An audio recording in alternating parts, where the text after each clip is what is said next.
अस्सलाम वालेकुम स्टूडेंट्स, आज हम एक्सरसाइज 2.5 करने लगे हैं।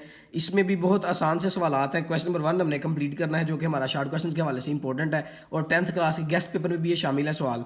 ठीक है, तो ये बेसिकली क्वेश्चंस क्या है, आपने क्वाड्रिक इक्वेशंस बनाई थी रूट्स की, अल्फा बीटा की। तो यहाँ पर उन्होंने ये रूट्स दिए हुए हैं कि इन रूट्स को आपने सम एंड प्रोडक्ट बना के इनका, तो इन रूट्स वाली आपने क्वाड्रिक इक्वेशन बनानी है। तो आइए करते हैं कि किस तरह इसको बनाना है। हमने इन्होंने दो हमें रूट्स दिए हुए हैं कि 1 और 5। आपने इनका पहले सम फाइंड करना है, यानी कि रूट्स का मजमुआ,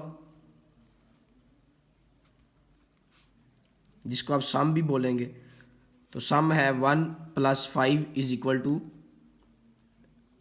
6। ठीक है, ऐसे ही प्रोडक्ट जो है, इसका प्रोडक्ट को हम पी से शो करते हैं। इन दोनों को आपने मल्टीप्लाई कर देना है, ठीक है ना, तो ये 5 आ जाएगा। अब ये दो चीज़ें हमारे पास, सम एंड प्रोडक्ट। तो सम एंड प्रोडक्ट का फार्मूला अगर हम देखें, इसकी क्वाड्रिक इक्वेशन थी हमारी x² - sx + p = 0। जहाँ पर s और p है वहाँ पर आप इनकी वैल्यूज पुट कर दें। x² - s की वैल्यू आई हमारे पास 6 और p की वैल्यू आई है 5 = 0।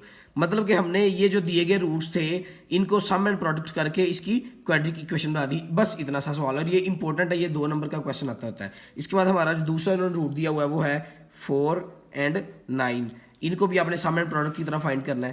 पहले हम सम करेंगे इसका, 4 + 9, तो ये आ जाएगा 9 + 4 जो होता है वो 13 होता है, 13।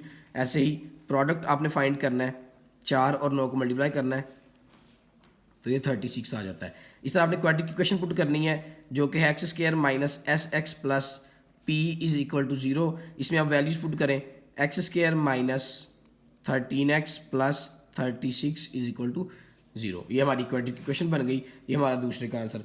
तीसरा क्वेश्चन जो सी वाला है वो भी बिल्कुल सेम एज इट इज़ है। चौथा भी ऐसे ही है, पाँचवा भी ऐसे ही है। चले पाँचवा मैं करवा देता हूँ आपको। तो वो है 2 और -6। ठीक है, तो इसका आप सम देखेंगे, 2 + -6। बड़ी वैल्यू हमारे पास -6 है। ठीक है, तो माइनस हम लगाएंगे और 6 में से 2 निकाल देंगे, तो ये हमारे पास आ जाएगा 4। फिर प्रोडक्ट की तरफ चलते हैं। तो प्रोडक्ट है हमारा 2 मल्टीप्लाई होगा -6 के साथ, तो ये आ जाएगा -12, -12 आ जाएगा। अब आप इक्वेशन को पुट करें कि x² - sx + p = 0। इसमें वैल्यूज पुट करें, x², ये फार्मूले का माइनस है। ठीक है, s की वैल्यू -4 है, तो आप इसको ब्रैकेट में पुट करें ताकि बाद में आप इसको क्लियर कर सकें। प्लस p की वैल्यू -12 है, = 0 कर लें। ठीक है, अब x² ब्रैकेट्स खोलें, माइनस +4 प्लस -12 = 0। ये हमारी क्वाड्रिक इक्वेशन बन गई। ठीक है, नेक्स्ट क्वेश्चन पर चलते हैं। तो आगे वाला f पार्ट में कराने लगा हूँ आपको, वो है -1 और -7।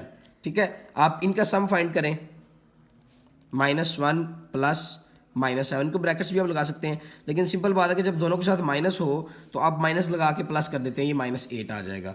फिर प्रोडक्ट आप फाइंड करने लगे हैं, तो -1 ब्रैकेट्स में लिख दें आप, -7, तो माइनस प्लस 7 वन दा 7।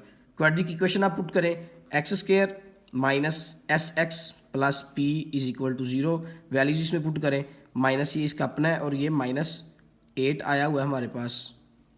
ठीक है जी, फिर प्लस p की वैल्यू है 7 = 0। इस ब्रैकेट को ओपन करें, आप इसको डायरेक्ट भी ऊपर वाले स्टेप में -1 प्लस डायरेक्ट कर सकते हैं।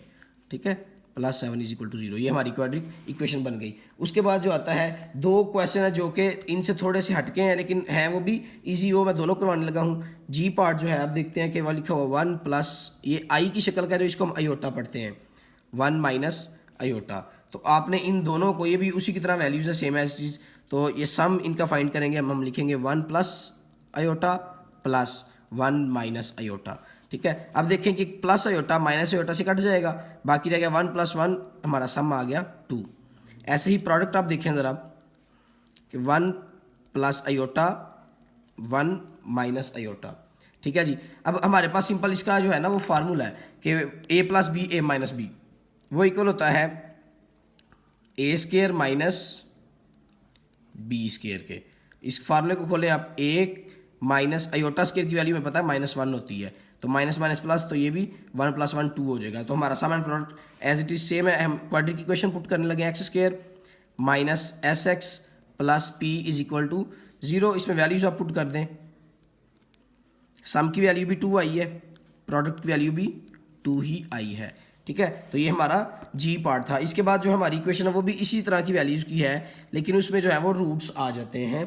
उस क्वेश्चन की तरफ चलते हैं, वो है 3 प्लस √2 एंड 3 माइनस √2, ठीक है जी। अब इसको हम सॉल्व करने लगे हैं। देखें ज़रा, सम तो एज इट इज सेम होगा, जैसा कि आप जानते हैं इन दोनों वैल्यूज़ को आपने प्लस करना है।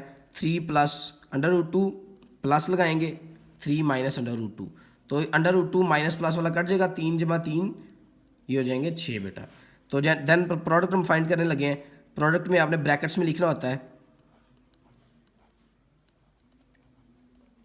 ये हमने पुट कर दिया। अब इसका क्या प्रोसेस है कि आपने 3 को पहले इन दोनों के साथ मल्टीप्लाई करना है। तो देखें ज़रा, 3 3 9। अब 3 जो है वो जजर वाला नहीं है, रूट वाला नहीं है, ये रूट वाला है, तो ये आपस में मल्टीप्लाई नहीं होंगे। आप इनको सिंपल वैसे लिख देंगे 3 × 2 का अंडर रूट। अब दूसरी तरफ आए तो आपने √2 को इन दोनों के साथ मल्टीप्लाई करना है, तो ये भी दोनों आपस में मल्टीप्लाई नहीं होंगे, तो इनको भी आप ऐसे लिख देंगे +3 √2। अब ये दोनों अंडर रूट वाले आ गए हैं, 2 और 2 दोनों minus plus minus minus multiply होगा। अब ये चूंकि दोनों सेम है तो हम इसको ऐसे लगा सकते हैं, 2 का स्क्वायर हो गया, ठीक है। अगर आप 2 2 4 भी करते हैं तो बाद में इसके स्क्वायर ने भी कटना ही है, तो हम पहले ही ऐसे लिख देते हैं। तो -3 √2 माइनस +3 √2 ये दोनों आपस में कट गए, तो ये आ गया हमारे पास 9, और ये -2 का अंडर रूट स्क्वायर के साथ कट गया, तो ये आ गया 2। 9 में से 2 निकालें तो ये 7। हमारे पास 6 और 7 हमारा एस एंड पी आया है। हमारी जो क्वाड्रेटिक इक्वेशन है x² minus SX plus p is equal to 0। x² minus s की वैल्यू हमारे पास 6, p की वैल्यू है 7 इज इक्वल टू 0।